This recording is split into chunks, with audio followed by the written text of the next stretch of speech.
Direktur Utama PT Mifa Bersaudara menyerahkan bantuan dana sebesar 300 juta rupiah untuk renovasi pagar Masjid Agung Baitul Makmur Melabuh Aceh Barat yang diterima langsung oleh Bupati Aceh Barat Ramli MS. Kegiatan tersebut diberlangsungkan di Masjid Agung Baitul Makmur. Dari program CSR PT Mifa Bersaudara, di mana salah satunya adalah pilar keagamaan.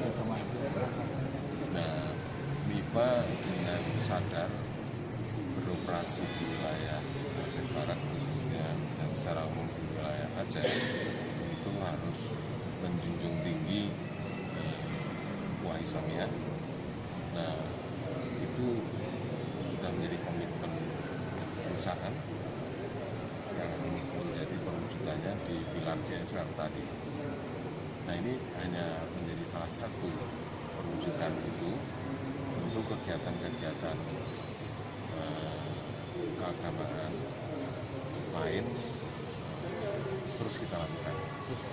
Bahwa tahun ini kita menyumbang masjid ini kita 300 juta rupiah, itu tentu belum bisa menjawab semua kebutuhan. Namun demikian ini menjadi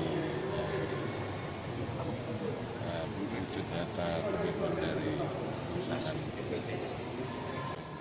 PT Mifa Bersaudara, salah satu perusahaan yang bergerak di bidang tambang batu bara, berkomitmen akan melakukan beragam kegiatan keagamaan lainnya sesuai dengan bagian dari pilar perusahaan tersebut. Dari Melabuh Aceh, tim liputan melaporkan.